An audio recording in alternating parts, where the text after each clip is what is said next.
సూడూరు ప్రజలారా, సూర్యాపేట దగ్గర మోతే, ఆ మోతే దగ్గర ఒక ఆడి మనిషికి ఉరిశిక్ష పడ్డది. ఆడి మనిషికి ఉరిశిక్ష ఊరికైనా పడుతుండొచ్చునా? ఎంత పెద్ద తప్పు చేయొచ్చు? పెద్ద తప్పే చేసింది ఆమె.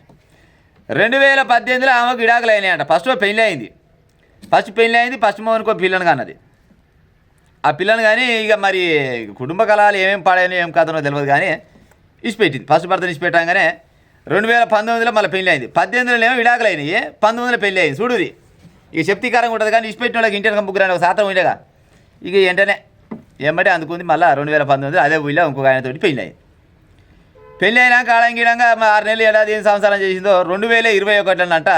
మరి ఒక ఆరోగ్యం బాగాలేకనా ఎట్నో మనకు తెలియదు కానీ చిన్నగా ఒక ఒదిగిని అడిగిపోయిందట మంత్రగాని కాడికి. ఆ మంత్రగాడికి అడిగిపోయేసరికల్లా సార్ నా చేయి చూడు సార్, నా పానమాత తిక్క అవుతున్నాను అంటే ఆ చేయి పట్టుకొని మళ్ళీ తిరిగేసి చూసినట. చూసి ఆ పాశరాన్ని ఏం చెప్పిందంటే, వమ్మ నీకు సర్పదోషం ఉందని చెప్పిందట. ఓ కొడుక సర్పదోషమా? మరి పాంగారి చేస్తావమ్మ నువ్వు మరి అంటే మరి అయ్యగారు మరి దీనికి ఇరుగుడు చెప్పని అడిగిందంట. ఇరుగుడు ఉంది, ప్రతిదానికి ఒక ఇరుగుడు ఉంటుంది కదా, ఇంకా అసలు కాడ ఏక నెంబర్ ఉంటుంది. ఇరుగుడు చెప్పానగానే చిన్నగా చెప్పిందట. చేయి చూసి నీకు పుట్టిన పిల్లని నరబలిస్తే సర్పదోషం పోద్దని చెప్పిందట. అమ్మర కొడుక సర్పదోషం పోవాలంటే నరబలి ఇవ్వాలంటే ఫస్ట్ మొగన్ దగ్గర ఒక బిడ్డ అవుతుంది కదా, ఫస్ట్ మొగని పెట్టింది, బిడ్డ అయితే తీసుకొచ్చుకుంది కదా. ఈ బిడ్డని ఎట్లా కథం పట్టాలని చూసింది. కథం పట్టాలని చూసి చిన్నగా 2021 మే నెల నాది ఏప్రిల్ 2021 ఏప్రిల్ 15 తారీఖు నాడు చిన్నగా ఇంట్లో ఎవ్వరు లేరంట.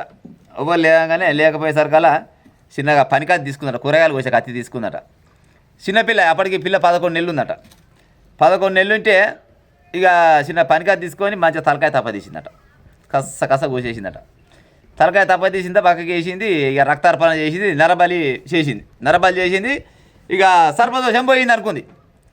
సర్పదోషం పోయింది కానీ మరి ఆడ పోలీసు వాళ్ళు ఊకుట్రా బొక్కలు వేసిరు కొనబోయి లోపలేసి మంచిగా నలుగు పెట్టేసరికల్లా అసలు ముచ్చట చెప్పింది. ఎందుకు చంపినా మీ పిల్ల మరి సకదా నీ బిడ్డనే కదా అని, నా బిడ్డనే మరి ఎందుకు చంపినా మరి అంటే నాకు సర్పదోషం ఉందని చెప్పిండు పాసిరాండ. ఇక మరి పాంగారిచి ఏడదస్తా నేను అందుకోసమనే నా బిడ్డను చంపిన, పనికాదు తీసుకొని కూర్చి చంపినా అని చెప్పిందట. దీన్ని నాశనం అయిపోను గారు అనుకుని ఆడంగిడంగా 14 నెలలు జైలు శిక్ష అనుభవించింది. 14 నెలలు అనుభవించగానే మళ్ళీ మొగడు జర చుట్టాలు పక్కల ఆలీలు కలిసి మళ్ళీ బెయిల్ మీద బయట తీసుకొచ్చింది. బయట తీసుకురాగానే మళ్ళీ బయట తీసుకొచ్చినాక మళ్ళీ బిడ్డ పుట్టిందిలే.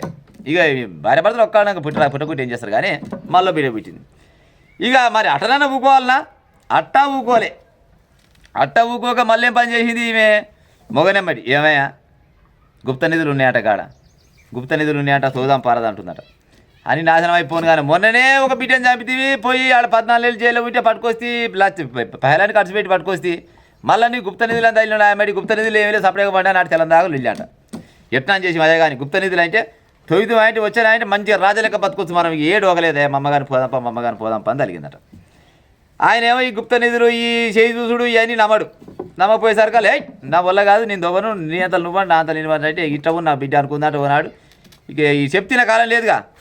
ఇక ఒకరు చంపినాక ఇక ధైర్యం వచ్చేసి ఆల్రెడీ బిడ్డని చంపే ఇక మొగడ పెద్ద లెక్క. ఈ రెండో మొగని ఏం చేసింది, ఈయన చంపుదాం అనుకొని చిన్న బండరాయి పట్టుకుందట. బండరాయి పట్టుకొని అట్ట పండ చూసి మరి అట్ట లేపి అట్ట కింద ఎత్తేసిందట. మరి బలం సరిపోయిందా లేకపోతే మొగనికి నూకలు గచ్చుకునే తెలియదు కానీ జర సైడ్కి అవి పడ్డదట బండ తలకాయ మేవాళ్ళే. అమ్మ నీ తల్లి సస్తిన బిడ్డ అనుకొని లేచిండట. లేచి ఏమైనా చూస్తారు బండరాయి పక్కపడుతుందట. బావు కొడుకు నన్ను చంపుతుందిరో నాయన అనుకొని ఏమంటే ఊరు వాళ్ళందరూ ఆలకీలో కలిసి చెప్పినట పోయి బొమ్మ నా పిల్లలు నన్ను చంపుతుంది ఆయన జర మా అమ్మగాని అనేసరికల్లా ఇక ఇది బయట ఉంటే బాగలేదని కొనబోయి లోపలేసారు. మళ్ళీ లోపలేసి అడిగేసరికల్లా ఇక ఏమైనా కానీ మంత్రాల పిచ్చి ఈ గుప్త నిధులు ఉన్నాయని ఇదేంటి సర్పగండ ఉందని అదని ఇదని ఇక లాభం లేదు, నువ్వు బయట ఉంటే బాగాలేదు అనుకొని మొగని చంపినందుకేమో సంవత్సరం కఠిన కారాగార శిక్ష. ఆ తర్వాత యావజ శిక్ష. ఈమె బతుకున్నంత కాలంలో ఎప్పుడోసారి మాత్రం ఉరి తీయాలన్నట. ఇవాళనే తీర్పించింది సూర్యాపేటలా, ఇవాళనే ఆంధ్రజ్యోతిలో వచ్చింది పేపర్ చూడరి అవపడుతుంది. ఏమి సకదానం పోటీ తీయలే కానీ ఇగో ఇట్లా ఉంది. ఇటు మొగని చంపుదామనుకుంటేవి అటు పిల్లని చంపితివి, నీకు చెప్పిన పాశరాన్ని ఎట్ట చెప్పే అవునమ్మా. ఇక మరి పిల్లని చంపినాక ఇక పాములు అవపడకుండా వచ్చినా సర్పదోషం ఉన్నది. ఏమైనా ఈ దరిద్రులకే గిసుంటే అలవాటు. ఆ పాసిరంట బాడకావులు ఏం చేస్తారంటే ఆడో చెవి చూసి ఇటు పక్కలోని పంచాయి పెడతాందుకు, లేకపోతే నీ పాలోని పంచాయి పెడతాందుకు వాళ్ళు ఏక నెంబర్ తగ్గుతారు. వాళ్ళు ఏమైనా ఇంటికి వస్తారు, ఇంటికి వచ్చే చెప్తాడు. కానీ ఇగో గిసోటి అందుకోసమనే పెద్దలు చెప్పారు, గద్దెకు పోతే సుద్దులు తక్కువ, ఈ అనుమానం పాత రోగం ఇవి పెట్టుకోకరని చెప్పారు. అదట్ట ఉందా? ఇగో ఇదైతే ఇంకా దారుణముల్లా చిట్యాలనంట. చిట్యాలంటే నల్గొండ చిట్యాల కాదు, తూర్పు చిట్యాలని ఇంకోటి ఉంటుంది. ఆ చిట్యాలనంట ఒక తల్లి చచ్చిపోయిందట. చచ్చిపోతే ఆ తల్లికి ఒక కొడుకు, ఇద్దరు అమ్మాయిలు, బిడ్డలు.